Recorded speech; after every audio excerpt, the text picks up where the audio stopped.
I'm Annabel Lewis from V Rouleaux. We're a ribbons and trimmings company, and trimmings can mean anything. And one of my favourite things is making wreaths. I wanted to show you how to make this wreath. We have wonderful garlands of artificial fir garlands, and beautiful red berries, all wired, and also some fantastic rose hips. So all these things I'm going to be making into a wreath, which is very easy. If you've saved your wreath from last year and chopped everything off, you will end up with a recycled wreath ring. And this is what we start with. You need some florist wire, a pair of scissors. Florist wire is great stuff. You do not need wire cutters or anything heavy duty to cut this. And it's best to start off with lots of bits of wire ready for attaching to your wreath, because you're going to be tying all your garlands to a wreath.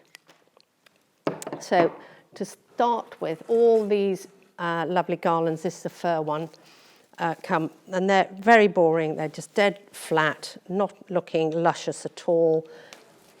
And here's one I've pulled out. So you can see it goes to double the size. And it's all a case of just pulling each branch, and you start in one place and you just pull it and twist it into a bendy bit like that, so that you get some really good shapes. So if you can see how big that looks now once it's all been pulled out. The same applies to the berries. The berries will come all quite straight and tight, and those also can all be pulled out. They're all wired. We're going to attach the fir to the wreath ring with the wires, but to start it off, we're going to start with the central circle. So I'm just going to poke that through. These are very stiff, and this is all wired, so I'm just going to attach the end of the fir garland like that to the middle of the wreath ring. And then we're just going to follow the central ring, and we're going to attach it with a wire. And the wire is, you just go and put the wire around the wreath ring and around the core piece of the garland, and you're just going to twist it twice, 1, 2, and then you bend those bits of wire to the back, and that's it attached. You can't knot a piece of wire, so the best thing to do is to twist it. Then we're going to keep going around the wreath ring on the central part of it. This garland is all wired, so you can use this fir and just twist that around the ring in places just to secure it.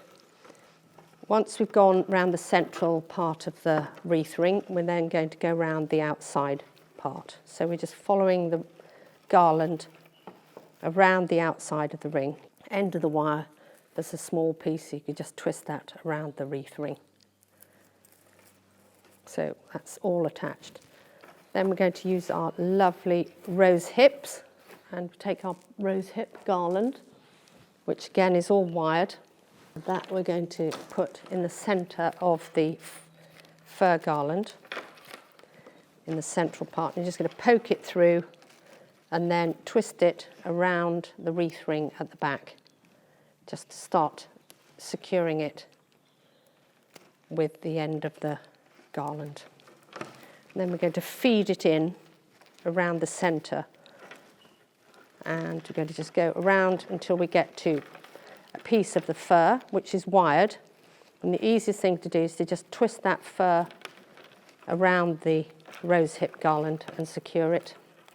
This is bright red, really nice and shiny berries, and we're going to start that in a similar place but maybe slightly out on the edge.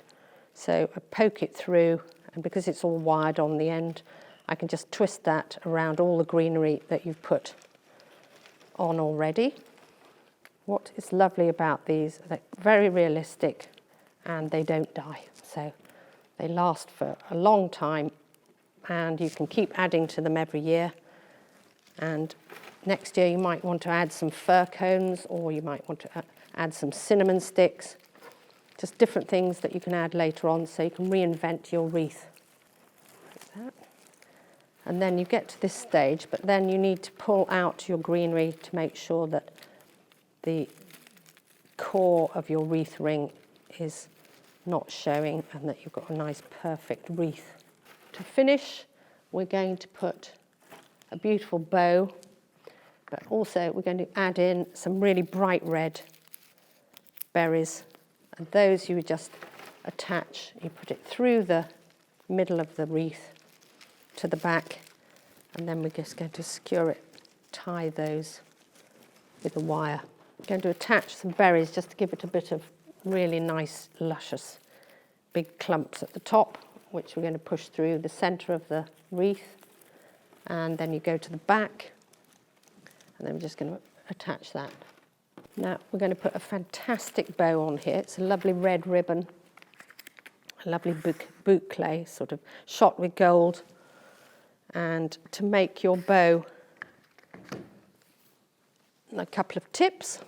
If you want a very nice fishtail end to your bow of your ribbon, you fold the ribbon in half and you cut from the outside edge to the centre, and then you get a perfect V. We're going to do, because it's double-sided, we're just going to do loops. So you do one loop, small one for the centre, and then you go larger loop that comes out. Other side, larger loop. Go to the bottom, do another loop. So we've got 3 loops either side. And then you just squash it in the middle. And then we're going to put a wire around the middle of the bow, literally like that, holding it all there. And then we're going to twist the wire at the back, cut that one again. So you fold the ribbon in half, and then you cut from the outside edge to the centre to get your perfect V. And we're going to tie that on the top of between the 2 really bright coloured red berries. There, that's making a lovely wreath from all the components that are all garlands. Fantastic. Or you could go on our website and see all the bespoke wreaths that I've made over the last few weeks. Thank you for watching, and I hope you're successful in making the most staggering wreath for your front door.